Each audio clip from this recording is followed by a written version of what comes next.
好啦，乡亲朋友，歇困过后啊，转到咧节目当中咯，今日系何康健来报道嘅咧单元啊，向下来关心嘅咧康健话题，吼，是系了解人心会有了解双氧气嘅问题，双氧气啊，引起嘅原因当多咯，头先。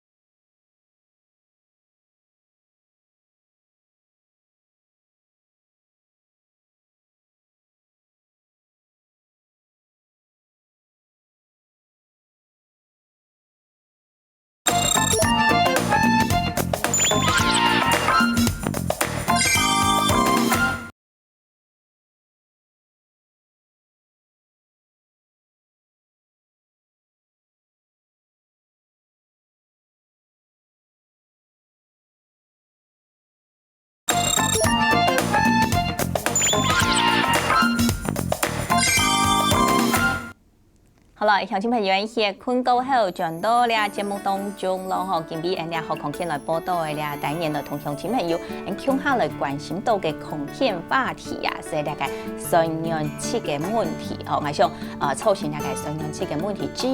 係当多啦吼。我讲啊是讲唔少，不过呢，今日呢吼，是头咧节目当中，俺来同大家来讲下吼，相信来读到咧个看严重嘅问题嘅时节，你爱用循来去做处理。我想今日啊为大家来要强调咧舒放啊吼，本身呢记到了解日人啲外度哦，咪要當到冇強用嘅了解平日做得來講本大家來談哦。你行下上轉到咧節目當中，我夾夾我繼續來唱舒放來啦，鄉親朋友講啊，即係你學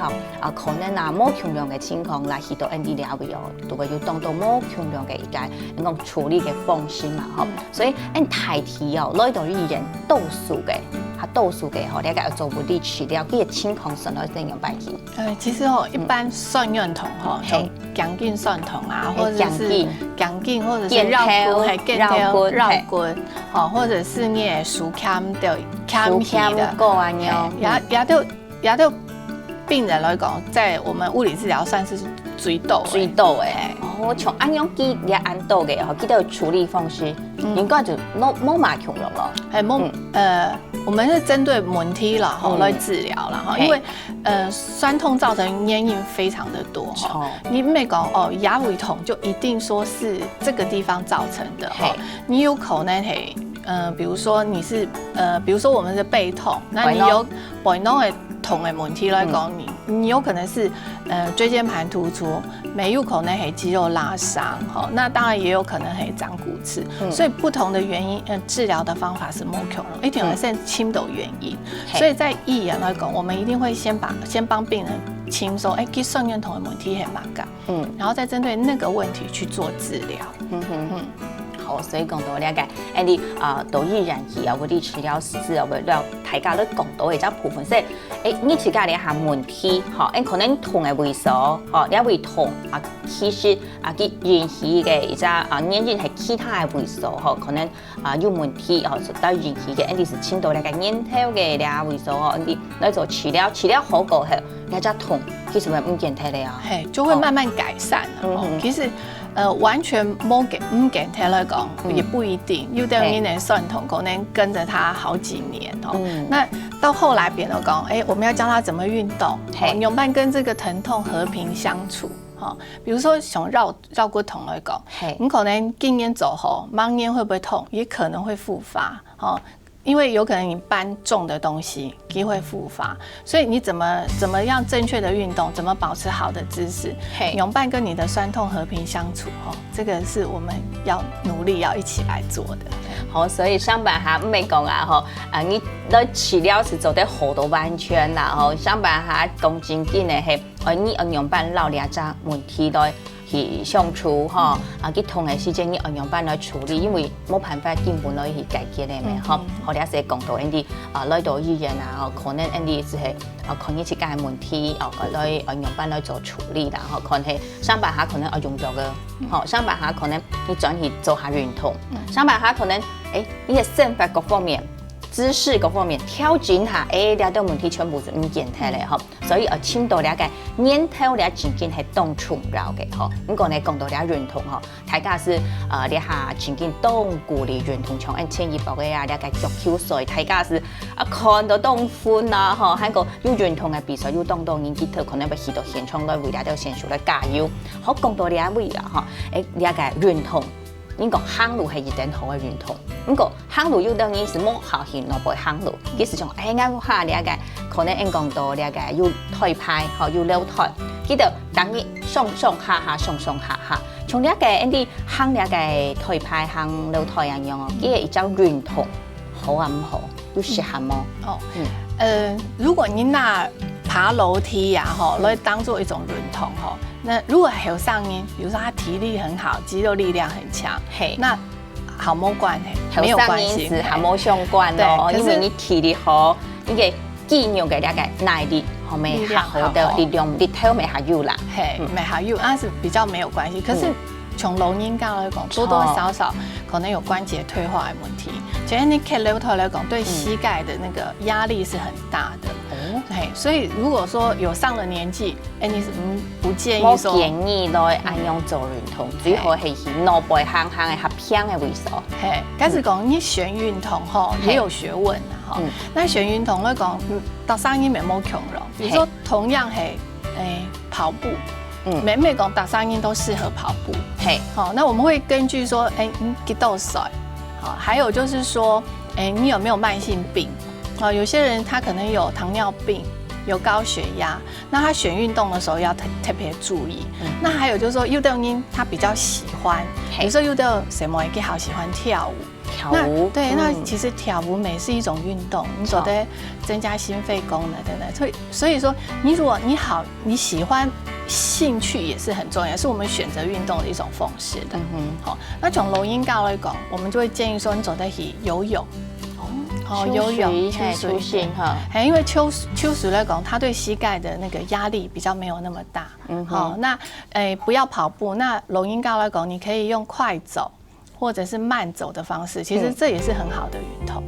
按樣啦，老人家來講是提議建議啦，吼，一講做啲行路啊，行夾到嘅快走也係慢走，冇只係一講秋水吼，兩啲運動係一定好嘅。也提議冇建議嘅是行嘅係樓台啦，吼，也係講一講爬山嘅都其實上現在未會有兩個一講上，唔過講正經嘅啦，吼，因啲假使啊，吼，天窗愛運動，面天窗愛天痛咩，吼。你一天從愛運動，你嘅肌肉嘅你嘅，想講耐力來講，即係看唔讓佢哋頭有唔耐時間，但係時間你做得用乜嘅風範嗎？那如果說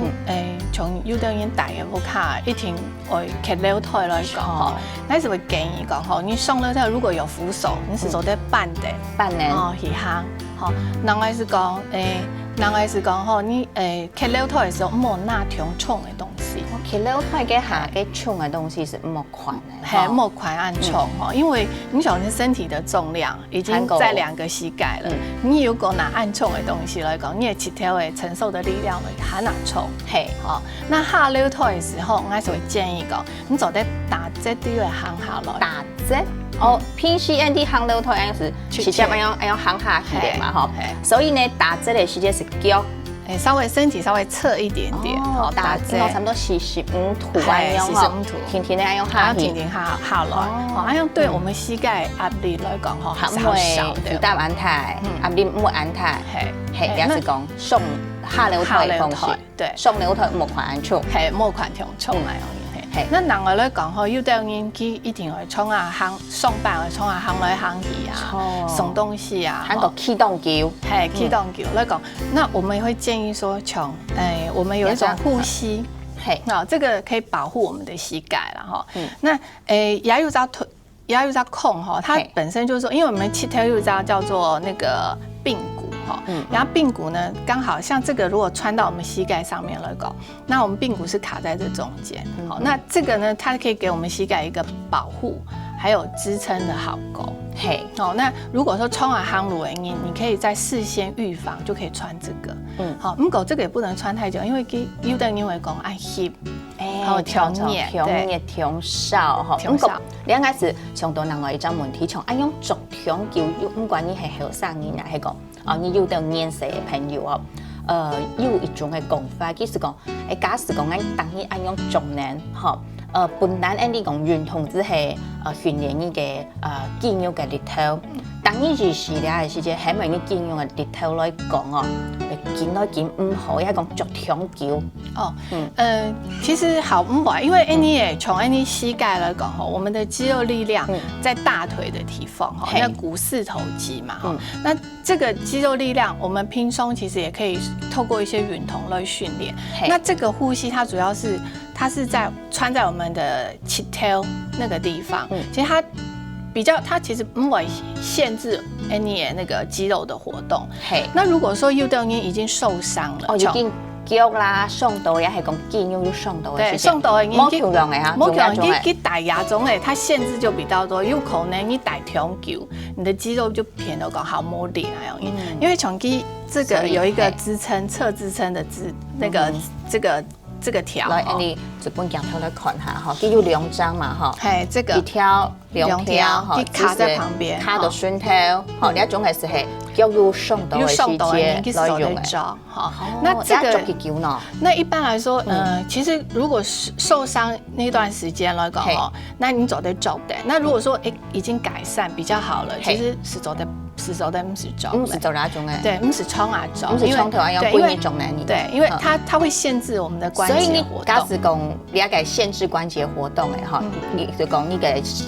受傷的部分，較好嘅時間，你哋嘅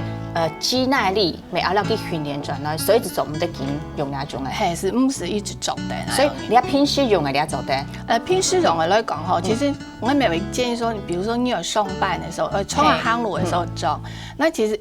等你唔是行路，好，你在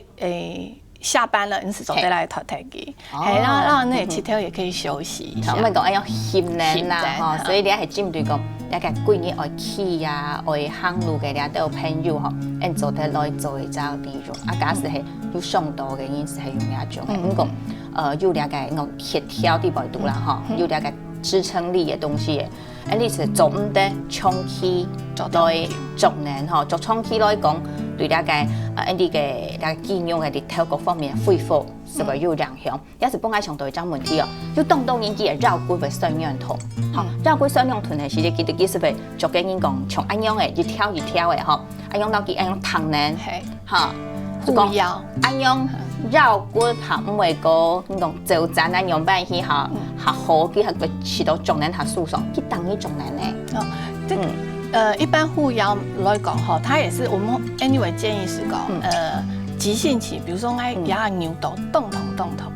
這時候你走得着。好，所以係講急性期嘅時節走得着。假使講較好的話，是強壯冇建議來做啦。所以你看你都有部分假使要注意到嘅時節，嗬，對大家生活來講平時假使冇注意你想辦法一個身體嘅大家恢復是會好唔好？上來還有你哋，我哋應該下場來聊，向聽朋友講，到呢位先來聊下。